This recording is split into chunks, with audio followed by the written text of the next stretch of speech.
Welcome to রাতের ভূত। আজকে 46 নম্বর এপিসোডে সবাইকে আন্তরিক ভালোবাসা অভিনন্দন। আমি রনি, আর আজকের যে কাহিনী পাঠিয়েছে সে হাবড়া লোকালে একটা ছেলে। তাহলে চলো তার ভাষাতেই বলি। আমার নাম রাহুল দাস, বয়স এখন 36-এর কাছাকাছি। পেশায় আমি একজন সাংবাদিক আর একটি প্রাইভেট সংবাদপত্রে কাজ করি। ঘটনাটা যেদিন ঘটেছিল সেটা ছিল একটা মঙ্গলবার। এখনকার মতো স্মার্টফোন, হাই স্পিড ইন্টারনেটও তখনও এতটা সাধারণ হয়ে ওঠেনি। তখন আমি নোকিয়ার একটা জাভা ফোন ব্যবহার করতাম। সেই রাতে অফিস থেকে বেরিয়ে যখন আমি শিয়ালদা স্টেশনে পৌঁছালাম, ঘড়ির কাঁটা বলছে 10:15। আমি জানতাম 11টা একটা শেষ হাবড়া লোকাল আছে, সেটাই ধরতে হবে। প্ল্যাটফর্মে উঠে হালকা খিদে পেল, তাই একটা চায়ের দোকানে গিয়ে একটা চায়ের বিস্কুট নিয়ে দাঁড়ালাম। আশেপাশে খুব বেশি লোক ছিল না। কেউ কেউ ঝিমোচ্ছে, কেউ বা প্ল্যাটফর্মে পা ছড়িয়ে বসে আছে। কিন্তু একটা অদ্ভুত ব্যাপার তখন থেকেই টের পাচ্ছিলাম। সাধারণত এত রাতেও স্টেশনে একটা হালকা কোলাহল থাকে, অ্যানাউন্সমেন্ট হয়, হকারদের হাক ডাক শোনা যায়। কিন্তু সেদিন যেন সবটাই থেমে গেছে, যেন কেউ শব্দগুলোকে চুষে নিয়েছে। চা শেষ করে আমি একটু এগিয়ে এলাম 7 নম্বর প্ল্যাটফর্মের দিকে। সেখান থেকে হাবড়া লোকাল ছাড়ে। তারপরে ওনাকে দেখলাম, এক বৃদ্ধ, গায়ে ময়লা ধুতি, গলায় একটা ফাটা গামছা, ভাঙা চোড়া মুখ, চোখ জোড়া লাল। তিনি হঠাৎ আমার দিকে তাকিয়ে বললেন, এই ট্রেনে উঠিস না বাবা, সব জায়গায় পৌঁছায় না এই ট্রেন।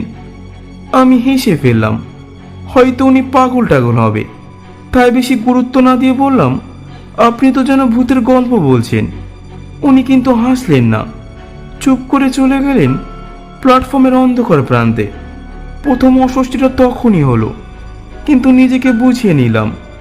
ঘড়ির কাঁটা যখন 10:55, তখন ট্রেনের হেডলাইটটা দূর থেকে দেখা গেল।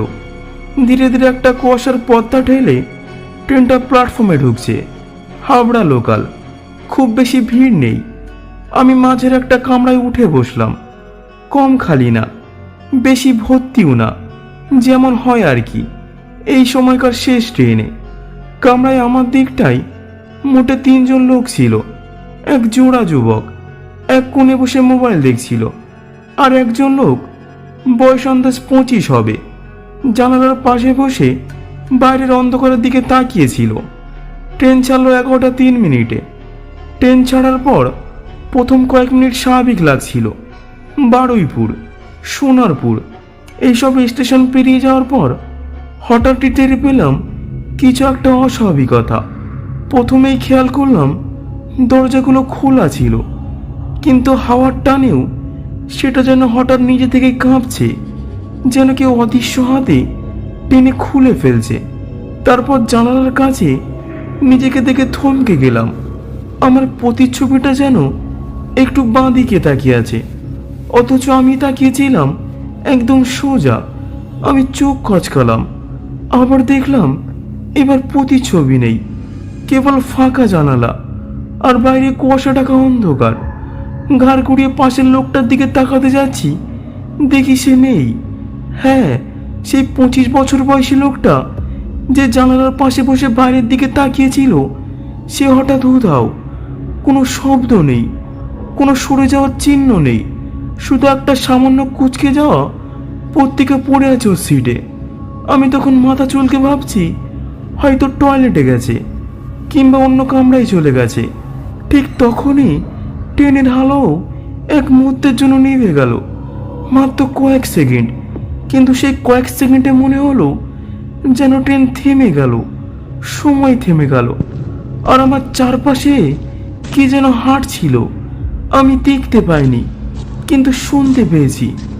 আলো ফিরে এলো, কিন্তু এবার আমার পাশে মোবাইল দেখা 2 যুবকও নেই, তাদের জায়গাটা ফাঁকা। আমি একা। না, পুরো কামরাটা ফাঁকা নয়, দূর প্রান্তে একটা ছায়ামূর্তি বসে আছে। এমনভাবে বসে আছে যেন সেখানে শুরু থেকেই বসেছিল। আমি হাঁ করে সামনের দিকে তাকিয়েছিলাম। পুরো কামরাটা এখন শুধু আমি এর একজন, অথচ 1 মিনিট আগে এখানে 5 জন ছিলাম। আমার মাথা ঠিকঠাক কাজ করছিল না, কিছুই বুঝে উঠতে পারছিলাম না। কিন্তু যেটা সবচেয়ে বেশি গা ছমছমে লাগছিল, দূরে যে ছায়া মূর্তিটা বসে আছে সে এক দৃষ্টে আমার দিকে তাকিয়ে আছে। আমি একটু একটু করে উঠে দাঁড়ালাম। ট্রেন তখনও ধীরে চলছিল। একটা স্টেশনও পেরিয়ে গেল। খেয়াল করলাম প্ল্যাটফর্মে একটাও মানুষ নেই, না কোনো পুলিশ, না কোনো হকার, না কোনো স্টেশন মাস্টার, কেউ না।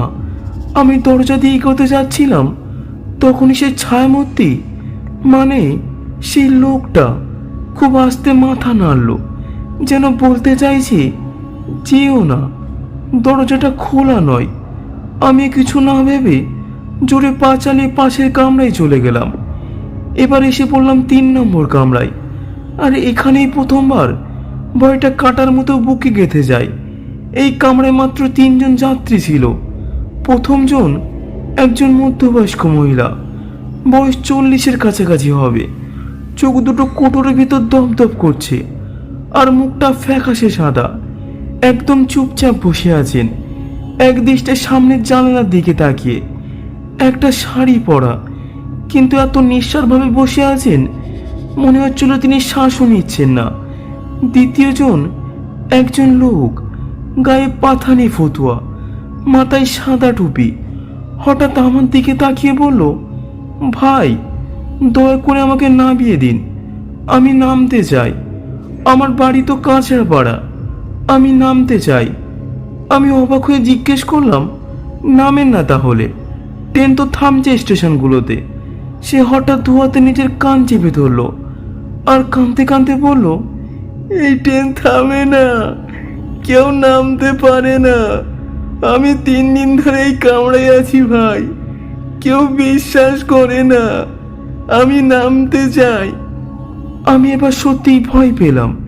কিন্তু এর মধ্যেই তৃতীয় জন, সে ছিল সবচেয়ে নিঃশব্দ, সবচেয়ে অস্বাভাবিক। একদম কোনায় বসেছিল, যার মাথাটা একটু কাত হয়ে ঝুলছে। এক মুহূর্ত পরে আমি খেয়াল করলাম তার গলাটা বাঁদিকে একেবারে 90 ডিগ্রির বেশি মোচড়ানো, মাথা একদিকে, চোখ দুটো বন্ধ, নিঃশ্বাস নেই, মনে হচ্ছিল ওর ঘাড়টা ভাঙা। আমি পিছন পিছন হেঁটে পাশের দরজার কাছে এলাম। ভিতরে তৎক্ষণাৎ একটা অদ্ভুত গন্ধ ছড়িয়ে পড়ছে, পচা কেরোসিন আর পেঁয়াজ পচা মিশিয়ে যেমন একটা গন্ধ হয়, ঠিক তেমন একটা গন্ধ। এমন সময় হঠাৎ সে মহিলা কথা বললেন, না, কথা না, একটা আওয়াজ করলেন। একটা চাপা গলায় ফিস ফিস করে বললেন, তুইও নামতে পারবি না। সবাই প্রথমে ভাবে পারবে, কিন্তু শেষমেশ তোরও পালা আসবে। আমি চিৎকার করে বলতে যাচ্ছিলাম, আপনারা কারা? ঠিক তখনই ট্রেন থেমে গেল। স্টেশনের নাম লেখা নেই, শুধু সাদা আলোর মতো আলো ফুটে আছে দুটো ল্যাম্পপোস্টে। আর সব কিছুতে ধোঁয়া আর কুয়াশা, আর যেন একটা পুড়ে যাওয়া গন্ধ। পাশের লোকটা, মানে যিনি কাঁদছিল, জানালার কাছে তাকিয়ে আবার বলতে শুরু করলেন, এই স্টেশনে আমি আগেও এসেছি, এখানেই আমার সব কিছু শেষ হয়েছিল। আমি আবার মোবাইল বের করলাম, কোনো টাওয়ার নেই, ফোন কাজ করছে না। ঘড়ি দেখলাম 11টা 22, নড়তেও পারছিলাম না। হঠাৎই সেই ঘাড় ঘুরে থাকা লোকটা চোখ খুলে ফেলল। চোখের মনি নেই, পুরো সাদা চোখ। সে আমার দিকে তাকিয়ে ফিসফিস করে বলল, তুইও আমাদেরই একজন, এখন শুধু সময়ের অপেক্ষা। সেই মুহূর্তেই ট্রেনটা আবার চলতে শুরু করলো। আর আমি জানতাম এই রেলগাড়ি আমাকে কোথাও একটা নিয়ে যাচ্ছে, যেখান থেকে কেউ ফিরে আসে না। আজকের কাহিনী এই পর্যন্তই। দ্বিতীয় পার্ট শুনতে হলে অবশ্যই আমাদের চ্যানেলটাকে সাবস্ক্রাইব করে রাখবেন। আর দ্বিতীয় পার্টে শুনবেন রাহুল কি বেরোতে পারবে এই ট্রেন থেকে, নাকি ট্রেনটা ওকে গ্রাস করে নিচ্ছে ধীরে ধীরে। জানতে হলে চোখ রাখবেন পরের পর্বে। ধন্যবাদ।